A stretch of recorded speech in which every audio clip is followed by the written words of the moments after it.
करने के लिए मनीष कश्यप इस वक्त मौजूद हैं। आप सभी लोग मनीष कश्यप को जानते ही होंगे क्योंकि इन दिनों वो काफी ज्यादा सुर्खियों में नजर आ रहे हैं। बुलंद आवाज के साथ राष्ट्रवाद के मुद्दे पर वो बात करते हैं। एक यूट्यूबर है, ये मैं आपको बता दूं, जिनका यूट्यूब चैनल सच तक के नाम से है, जो कि बिहार झारखंड में काफी ज्यादा फेमस है। और इसी के चलते कहीं ना कहीं कुछ बौखलाहट भी है जो इनके खिलाफ हम देख पा रहे हैं इस वक्त, जिनके चलते ये काफी ज्यादा सुर्खियों में इस वक्त है। तो सीधे हम मनीष कश्यप से ही बात करते हैं। मनीष जी, सबसे पहले आपका हमारे स्टूडियो में बहुत बहुत स्वागत है। सुदर्शन न्यूज देखने वाले सभी दर्शकों को तहे दिल से धन्यवाद और आपको भी धन्यवाद। मनीष जी, इस वक्त आप काफी ज्यादा सुर्खियों में छाए हुए हैं, हालांकि एफआईआर आपके ऊपर दर्ज कर दी गई है। सबसे पहले मैं आपसे जानना चाहूंगी, ये तमिलनाडु का जो मामला रहा है जिसमें हमने देखा कि बिहार के मजदूरों के साथ किस तरीके से मारपीट हुई है, हमने खुद इस खबरों को प्रमुखता से दिखाया है और यही कारण रहा, आपने भी इस खबर को दिखाया, लेकिन आप पर एफआईआर दर्ज हुई, आखिर क्यों? आप का चैनल जो है बहुत बड़ा है और अगर आपके ऊपर एफआईआर होगा तो सरकार की फजीहत हो जाएगी।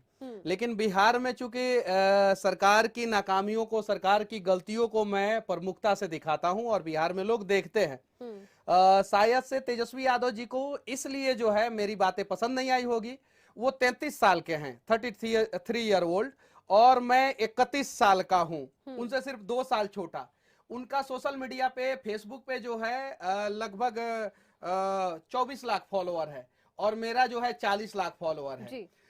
ये सारी चीजें जो है बौखलाहट है, इसलिए जो है मेरे ऊपर एफआईआर हुआ है। सुनने में आ रहा है कि मुझे अपराधी बताया जा रहा है। बिहार में छोटी सी बात के लिए, पार्किंग विवाद के लिए 50-50 राउंड गोली चल जाता है और 5-5 लोगों की हत्या हो जाती है और पटना जो बिहार की राजधानी है वहां पे चलता है और पुलिस एट ए टाइम अपराधी को नहीं पकड़ पाता। अभी छपरा में जो है जातीय उन्माद में जो है 3 लोगों की हत्या हो गई थी। अब बहुत सारी चीजें बोलने में भी डर लग रहा है क्योंकि कहीं नहीं तो कहीं जो है जंगल राज के जो राजकुमार लोग हैं उन्हें जो है इंसानियत वाली बातें समझ में ही नहीं आती है। तो कहीं नहीं तो कहीं ये उन लोगों का बौखलाहट है, इसलिए बार बार एफआईआर कर रहे हैं। और मैं फिर से कह देना चाहता हूँ, ये बिहार पुलिस का इसमें कोई योगदान नहीं है। ये उन नेताओं का योगदान है जिन्हें ऐसा लग रहा है कि कहीं क्या पता कि सिंहासन खाली करो, अभी युवा आने वाले हैं बिहार में, इसलिए वो ऐसा करा रहे हैं। अच्छा, आपको अपराधी क्यों बताया जाता है? देखिए, बिहार में अगर हम बात करें तो लगातार हम ऐसे मामले देख रहे हैं, दिन दहाड़े गोलीबारी हो जाती है, लूट हो जाती है, हत्याएं हो जाती हैं, हम खुद खबरों को दिखाते हैं और बिहार की कानून व्यवस्था लगातार कटघरे में खड़ी होती है। 33-34 साल से 1990 से लेके 2023 33 साल से बिहार के कौन कौन से मुख्यमंत्री रहे, पहले उनका नाम जानिए। लालू प्रसाद यादव, राबड़ी देवी, जीतन राम मांझी और नीतीश कुमार, ये 4 लोग मुख्यमंत्री रहे हैं 33 साल से।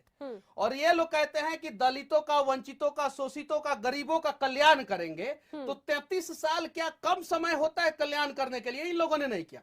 तेजस्वी यादव जी का जो विधानसभा है, उस विधानसभा में इन्होंने अपने ही जाति के लोगों का कल्याण नहीं किया। आज जो है चरवाहा विद्यालय, आज जो है बिहार में यूनिवर्सिटियों का सेशन लेट, आज जो है बिहार में मैट्रिक का एग्जाम जो है वो सही ढंग से नहीं होता है, इंटर का एग्जाम सही ढंग से नहीं होता है, प्रैक्टिकल के लिए घूस लगता है। इन्हीं सब चीजों के लिए मैं वीडियो बनाता हूं और यही सब चीजें देख के जो है वो लोग भड़कते हैं और एफआईआर करते हैं और इसीलिए जो है हम लोग जैसे स्वतंत्र पत्रकारों को परेशानी होती है। अच्छा, आपका YouTube चैनल तो काफी पुराना ही होगा, जाहिर सी बात है, क्योंकि उसमें काफी ज्यादा सब्सक्राइबर भी हैं। और अगर हम बात करें तो इससे पहले जिस तरीके से हमने देखा था, भारतीय जनता पार्टी और जेडीयू की सरकार थी, गठबंधन सरकार थी, क्या उस दौरान भी आप सरकार से सीधे सवाल करते थे? क्या उस टाइम पे जब सरकार थी बीजेपी और जेडीयू की, तब भी आपके साथ ऐसा कुछ हुआ? नेहा सिंह राठौर, आपने नाम सुना ही होगा, लोक गायिका हैं। मैंने उनका समर्थन किया था जब यूपी पुलिस ने उनके ऊपर नोटिस दिया था, सिर्फ नोटिस दिया था। नेहा सिंह राठौर ने कहा था कि बाबा तो डीएम बड़ा रंगबाज बा। रंगबाज मतलब होता है गुंडा, रंगबाज मतलब। इस चीज को लेके जो है वहां की पुलिस ने पूछा था कि आपने डीएम को रंगबाज क्यों बोला। अब सिर्फ नोटिस दिया था, एफआईआर नहीं किया था, तो पूरे देश में बवाल विवाद हुआ। तेजस्वी यादव जी ने भी अपने ट्विटर से पोस्ट किया कि यह स्वतंत्रता का हनन है। सारे नेताओं ने जो है नेहा सिंह राठौर का सपोर्ट किया। यहाँ तो बिहार में जो है डायरेक्ट पत्रकारों के ऊपर एफआईआर हो जा रहा है। छपरा में 15 दिन पहले एक कांड हुआ था, उसमें भी बहुत सारे एफआईआर हुआ पत्रकारों पे। अभी जो है तेलंगाना तमिलनाडु वाले मुद्दे पे जो है बहुत सारे पत्रकारों पे एफआईआर हो रहा है। आप बताइए, आपसे मैं पूछना चाहता हूं कि बिहार अब मजदूरों का प्रदेश क्यों हो गया? जहां पे गौतम बुद्ध का को ज्ञान प्राप्ति हुई, जहां का सबसे बड़ा शासक चंद्रगुप्त मौर्य जो है अखंड भारत का निर्माण किए, जहां पे गांधी आते हैं और इस देश का सबसे बड़ा सत्याग्रह करते हैं, जहां पे राजेंद्र प्रसाद का जन्म हुआ जो इस देश के सबसे ब्रिलियंट व्यक्ति थे, और वो बिहार जो है आज मजदूरों वाला राज्य क्यों हो गया? बिहार के मजदूरों को बिहार से बाहर क्यों समस्या होता है? मेरा सवाल सिर्फ इतना था। अगर प्रशासन कह रहा है तेजस्वी यादव जी का प्रशासन, मैं बिहार पुलिस को नहीं कहूंगा, ये तेजस्वी यादव जी का प्रशासन है। इसलिए तेजस्वी यादव जी का प्रशासन है क्योंकि ये तेजस्वी यादव जी को ईडी और इनकम टैक्स और सीबीआई से जवाब देने से जब इनको फुर्सत नहीं मिल पा रहा है, मुद्दों को डाइवर्ट करने के लिए मेरे ऊपर एफआईआर करा दे रहे हैं। नहीं, वो तो ये भी कहते हैं कि ये ईडी की कार्रवाई जो अब हो रही है, ये भारतीय जनता पार्टी की सरकार जब गठबंधन था तब नहीं हुई। हाँ, कहीं ना कहीं क्या ये भारतीय जनता पार्टी की बौखलाहट देखिए, है? बीजेपी के खिलाफ मैंने अनेकों वीडियो बनाया है। अगर बीजेपी स्वतंत्रता पे, मीडिया के स्वतंत्रता पे पाबंदी लगाती तो रवीश कुमार के ऊपर ना जाने कितना एफआईआर बीजेपी करा दी होती।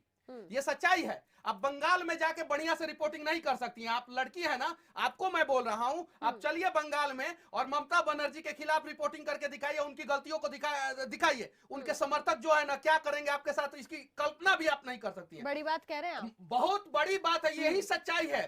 आप बिहार में जाइए, जब नीतीश कुमार और बीजेपी की सरकार थी, मेरा 1000 वीडियो पड़ा हुआ है यूट्यूब पे अभी भी, और फेसबुक पे पड़ा हुआ है, जाके देखिए। मैंने नीतीश कुमार जी के आंखों में आंखें डाल के सवाल पूछा। नीतीश कुमार जी ने कभी एफआईआर नहीं करा है, कभी बीजेपी ने एफआईआर नहीं करा है। योगी आदित्यनाथ, जिनको कहा जाता है कि बुलडोजर का प्रदेश है और बुलडोजर चलवा देते हैं, मैं गोरखपुर में जाके उनके गृह जनपद में जाके जो है गोरखपुर यूनिवर्सिटी के सामने खड़ा होकर योगी जी से कड़वे सवाल पूछे। योगी जी ने मेरे ऊपर बुलडोजर नहीं चलवाया। वहां पे एक नल का पाइप लीक था, उस पे सवाल पूछे, नहीं बुलडोजर चलवाया। वहां पे एक शराब की फैक्ट्री है, उस पे सवाल पूछे, योगी जी ने बुलडोजर नहीं चलवाया। लेकिन तेजस्वी यादव का एक झूठ बात विधानसभा में बोले कि बिहारी मजदूरों के साथ ऐसा नहीं हुआ है, उसी को मैंने साबित किया कि नहीं तेजस्वी यादव जी आप झूठ बोल रहे हैं। इस पे बौखला गए और मेरे ऊपर एफआईआर करवा दिए। लालू जी को ऐसा लगता है कि हमारा बेटा ही बिहार में राजकुमार बनेगा, तो ये गलत सोचते हैं। अब राजा का बेटा राजा नहीं बनेगा, जो हकदार होगा, जो काबिल होगा, वो राजा बनेगा। और तेजस्वी यादव जी से मैं पूछना चाहता हूं कि जिस वोट बैंक से आप जीतते हैं, क्या उस वोट बैंक के लिए कम से कम इन्होंने काम किया? पूरे बिहार के लिए तो इन्होंने कुछ नहीं किया। जिस वोट बैंक से जीतते हैं उसके लिए भी इन लोगों ने काम नहीं किया।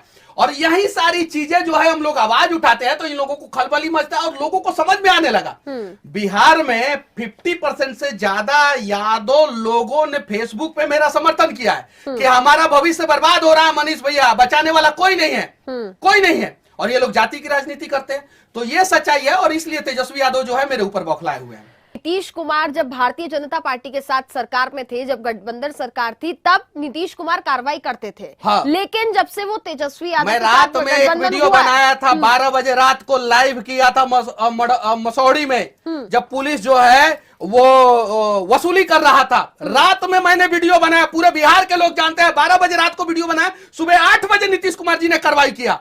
सिर्फ 8 घंटे में कार्रवाई किया।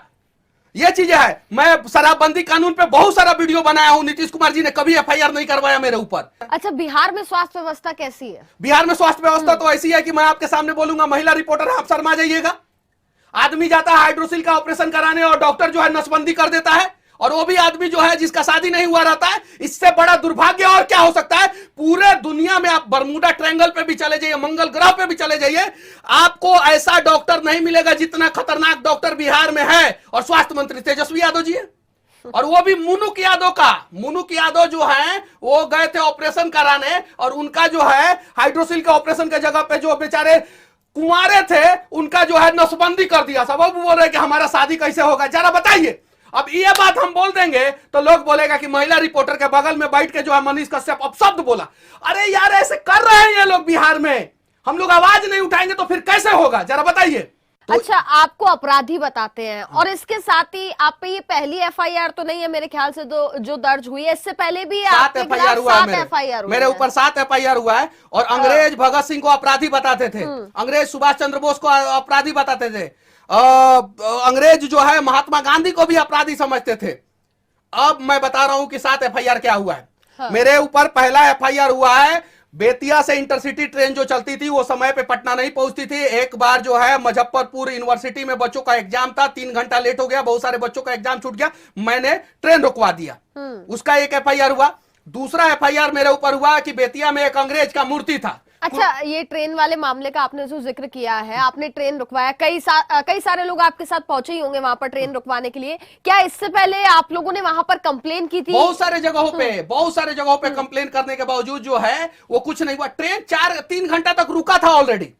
तब सारे पैसेंजर जो है उतर गए, मेरे साथ सारे पैसेंजर उतर गए और पूछे कि क्यों रुका हुआ है, क्यों रुका हुआ है, क्यों रुका हुआ है। आप जाके देखिए, जिस दिन मेरे ऊपर एफआईआर हुआ उस दिन ट्रेन 3 घंटे लेट था। और इंटरसिटी ट्रेन जो बेतिया से पटना की दूरी को सिर्फ और सिर्फ 4.5 घंटा में तय करता है, और वो 3 घंटा लेट हो जाए रास्ते में, तो लोग तो आवाज उठाएंगे। जो आपने किया, इससे भी कहीं ना कहीं अगर और ट्रेन जो आ रही है तो वो रूट भी प्रभावित अरे होगा। नहीं, यही तो समझने की जरूरत है। उसको साइड में जाके ट्रैक पे खड़ा कर दिया था सब, एकदम साइड पे, स्टेशन में साइड पे खड़ा कर दिया था सब। दूसरा ट्रेन कोई प्रभावित नहीं हुआ था, लेकिन जानबूझ के एफआईआर कर दिया गया मेरे ऊपर। अब बताइए, अंग्रेज का मूर्ति था वहां पे, जो नील की खेती चंपारण के किसानों से करवाता था अंग्रेज, उसका मूर्ति था। हमारे कुछ लोगों ने तोड़ दिया उस मूर्ति को। कौन सा गुनाह कर दिया?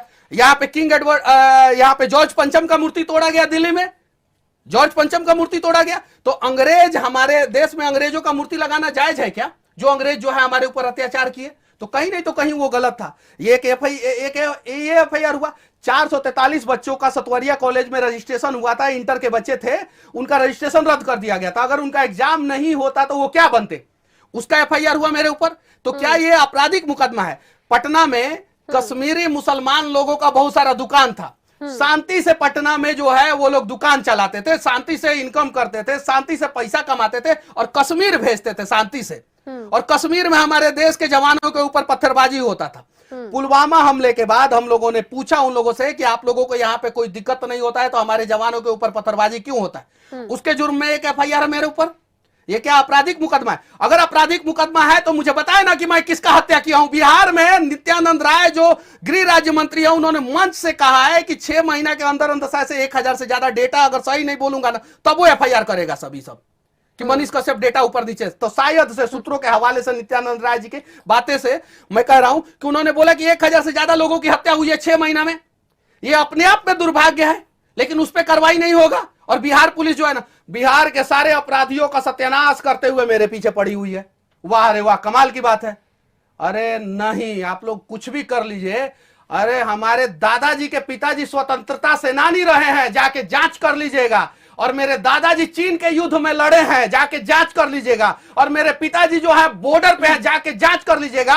वो डीएनए मेरे शरीर में है और मैं बिहार के लिए और देश के लिए लड़ूंगा। और आप लोग बिहार को और देश को बर्बाद करने का प्रयास करेंगे तो मैं चुप नहीं बैठूंगा। एक बार नहीं, सैकड़ों बार आप लोग जेल डाल दे, मुझे फर्क नहीं पड़ता। अच्छा, तेजस्वी यादव को आपने चैलेंज भी किया है कि 2025 में मुख्यमंत्री तो कतई ना बनने देंगे। एकदम बिल्कुल नहीं बनेंगे तेजस्वी यादव जी। ये भी बौखलाहट है। एकदम तेजस्वी यादव बताए ना कि क्या टैलेंट है, क्यों मुख्यमंत्री बनेंगे? कोई दूसरा यादव क्यों नहीं मुख्यमंत्री बनेगा? तेजस्वी यादव ने कुछ काम नहीं किया बिहार की। क्या किया वो खुद बताए ना, तेजस्वी यादव जी खुद बताएं कि उन्होंने क्या किया है। एक काम आप तेजस्वी यादव जी बता दीजिए।